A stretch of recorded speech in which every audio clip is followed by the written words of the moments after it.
beautiful homemakers. We're continuing with 1,000 Ways to Please a Husband with Bettina's Best Recipes, 1917. I've noticed that the writers are running out of steam. This chapter is going to be much shorter than usual. January with Bettina. Simpler meals and wiser buying, more of planning, less of hurry, more of smiling, less of sighing, more of fun and less of worry. In this New Year's resolution, trouble finds a swift solution. Chapter CIV, which is chapter 104. Alice comes to luncheon. "I do love to cook," exclaimed Alice enthusiastically. "And we have had such delicious meals since we began to keep house, if I do say it. But oh, the bills, Bettina, isn't it terrible? But you can't get any meal at all without paying for it, can you? I really do dread having Harry get the first month's grocery bill, though." "You ought not to have to say that, Alice," said Bettina, laughing nevertheless. "Why don't you have an allowance and pay the grocery bill yourself?" "Because I know I could never manage to pay it," said Alice, making a little face. "I do love to have perfect little meals, and cooking is such fun, but you just can't have things right without having them expensive. I've found that out. Last night we had a simple enough dinner, a very good steak with French fried potatoes and creamed asparagus on toast, then a fruit salad with mayonnaise and steamed suet pudding and coffee. Harry said that everything was perfect, but I'm sure it was, Alice. You are so clever at everything you do. But wasn't that expensive for just a home dinner for two? Steak and creamed asparagus? And mayonnaise is so expensive. Then think of the gas you use, too." "I didn't think of the gas," said Alice ruefully. "I thought of Harry's likes, and of variety, and of a meal that balanced well, but not much about economy. I'll have to consult you, Bettina. I'll tell you. Couldn't I plan my menus ahead for a week and bring them over to you to criticize? That would be fun, and I'm sure you could teach me a great deal." "I'd love to have you, Alice," smiled Bettina. For luncheon, Bettina served chicken loaf, creamed potatoes, baking powder biscuits, cranberry jelly, caramel custard, whipped cream, and coffee. Chapter 105. Ruth stays to dinner. "See, Ruth, it's snowing harder, a perfect blizzard. That means you'll have to stay to dinner." "I'm only too glad to find an excuse, Bettina, but you must remember that I'll have to get back sometime, and I suppose that now is best." "Well, Bob will take you after dinner. See, I've put on a place for you." "That's fine, Bettina, and I suppose I may as well stay. I've been anxious to ask you what you were putting in the oven just as I came in." "A dish of tomatoes, cheese and rice baked together. Bob is fond of it. You know, I almost always plan to have 2 or more oven dishes if I'm using the oven at all, and tonight I was making baked veal steak. I learned something new yesterday, Bettina, that I have been anxious to tell you. Mother was preparing cabbage for coleslaw. She always chops it, you know, and it suddenly occurred to her that she might easily use the large meat grinder. So she did, and the slaw was delicious. I would have supposed that the juice would be pressed out in the grinding, but it wasn't. I must remember that. I suppose that other people may have thought of it, but I never have, and I'm glad to know that it works so well. I believe I hear Bob, Bettina. He must be cold, for it is snowing and blowing harder every minute." "Well, I'm glad I started the fire in the fireplace. There's nothing like an open fire." For dinner that night, Bettina served baked veal steak, baked tomato, cheese and rice, bread, butter, tapioca and date pudding, cream, and coffee. Chapter 106. How Bettina Made Candy. "I ran over this morning," said Alice to Bettina, "to get your candy recipes. That was such delicious Christmas candy that you gave Harry. Wasn't it a great deal of work to make so much at a time? Perhaps I can't manage it, but I'd like to make a box of it for Harry's brother. It will be his birthday in a few days. It's very easy to make candy for Christmas boxes, said Bettina. That is, it is no harder to make a large quantity than to fill one box. Bob helped me one evening, and we made 4 kinds at once.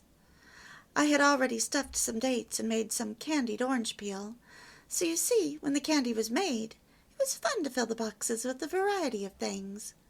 I always save boxes throughout the year for Christmas candy, and then I fill them all at once. Of course, until this year I didn't have Bob to help me.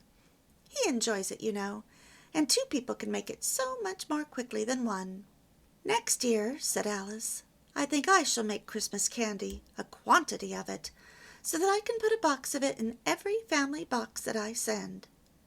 Meanwhile, I'll practice and experiment, and perhaps I can improvise on the good old recipes, or think of clever ways of arranging and wrapping. Now will you let me write down some of your best recipes? I'll try them for Harry's brother.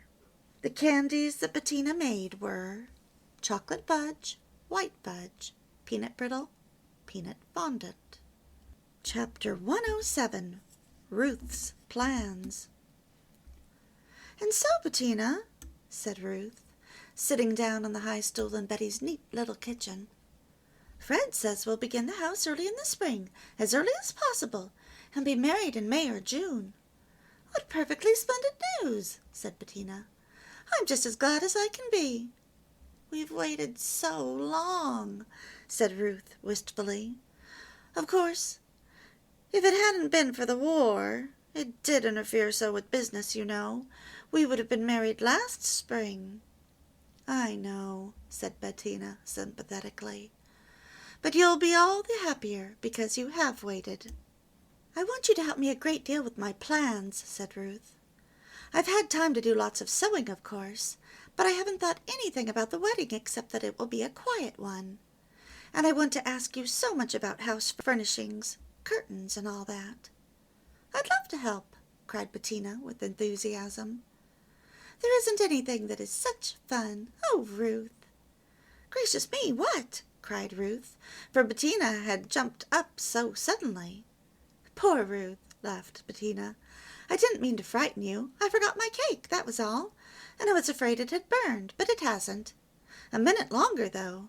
You know, a chocolate cake does burn so easily, but it's all right. However, you must admit that I did pretty well not to burn it while I was listening to wedding plans. That night Bettina served for dinner Swiss steak, mashed sweet potatoes, creamed cauliflower, bread, butter, chocolate nougat cake, and coffee.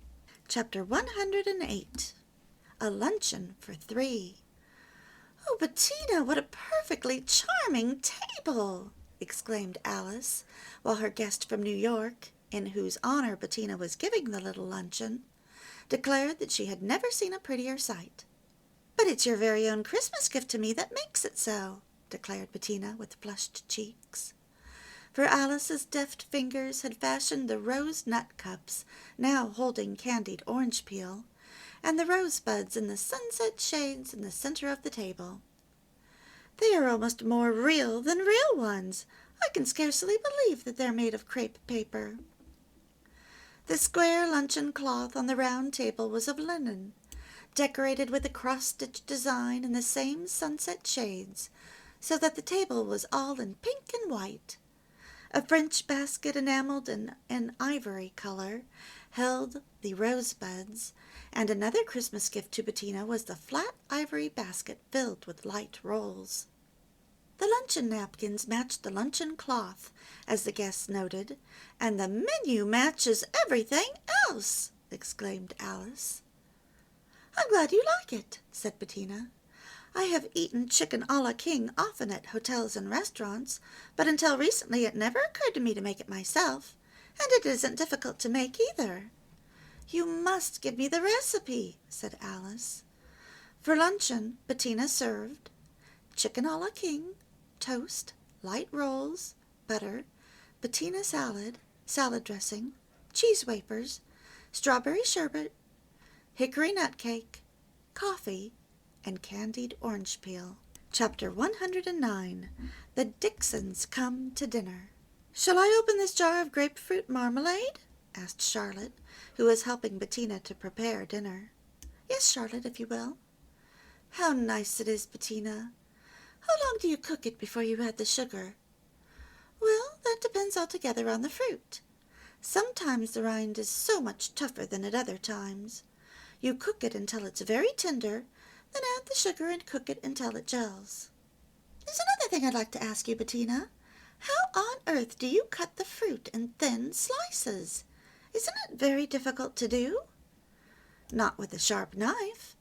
I place the fruit on a hardwood board, and then if my knife is as sharp as it ought to be, it isn't at all difficult to cut it thin." "Well, perhaps I haven't had a sharp enough knife. Oh, Bettina, what delicious-looking cake! Is it fruit cake?" "It's called date loaf cake. It has nuts in it, too, but no butter. I always bake it in a loaf cake pan prepared with waxed paper. Bob is very fond of it. I think it's very good served with afternoon tea." "I should think it might be." "Tonight, though, I'm just serving sliced oranges with it. That will be a delicious dessert, I think. Listen, is that Bob and Frank coming in?" For dinner that night they had roast beef, browned potatoes, gravy, Bettina's jelly, pickles, bread, grapefruit marmalade, date loaf cake, sliced oranges, and coffee. And that is the end of the January chapters. If you haven't yet subscribed, please do so. If you go to my YouTube page and click the playlist under Bettina, it will have all of her stories in order beginning with June.